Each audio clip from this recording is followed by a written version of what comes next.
দর্শক, আজকে আমি যে নকশাটি আপনাদেরকে দিতেছি এটা হচ্ছে একটা ভালোবাসার মানুষকে কাছে পাওয়ার নকশা।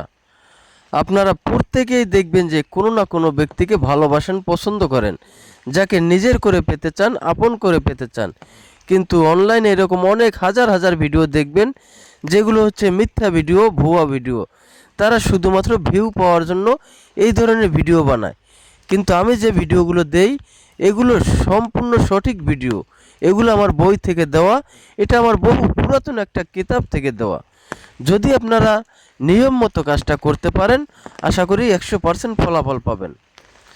যদি আপনারা চান ভিডিওটা শেয়ার করে আপনাদের টাইমলাইনে রেখে দিতে পারেন, যাতে করে প্রয়োজনের সময় আপনি এই ভিডিওটি দেখে সঠিকভাবে সঠিক নিয়মে এই নকশাটি প্রয়োগ করে আপনি আপনার ভালোবাসার সেই কাঙ্ক্ষিত ব্যক্তিকে আপনার প্রেমের পাগল বানাতে পারেন, আপনার প্রেমে দিওয়ানা বানাতে পারেন।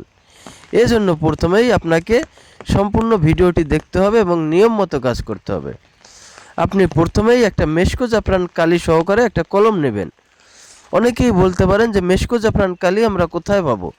এগুলো আপনারা কোনো বানিয়াতি দোকানে পাবেন, অথবা যে বইয়ের বড় বড় লাইব্রেরি আছে সেখানেও পাবেন, অথবা আপনারা বিভিন্ন অনলাইন থেকেও এই মেশকো জাফরান কালিটা সংগ্রহ করতে পারবেন।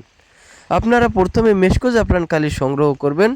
এরপরে স্ক্রিনে দেওয়া যে নিচের যে নকশাটা আছে, আপনারা এই নকশাটা হুবহুব এইখানে যেভাবে লেখা আছে ঠিক এইভাবে নকশাটা একটা সাদা কাগজে মেশকো জাফরান কালি দিয়ে লিখবেন।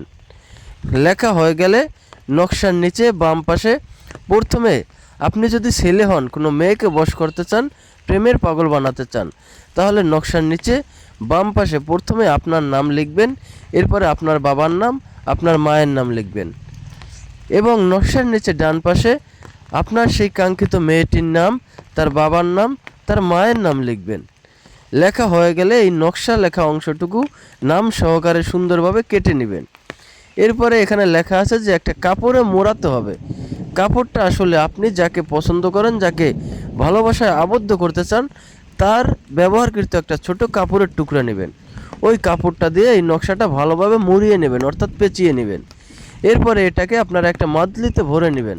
এখানে মাদলির কথা লেখা নাই, কিন্তু মাদলিতে ভরতে হবে, কারণ আপনি যদি কাপড়ের টুকরা পেঁচিয়ে গাছে ঝুলিয়ে দেন, এটা বৃষ্টিতে রোদে নষ্ট হয়ে যাবে, যার কারণে ফলাফলটা নাও আসতে পারে।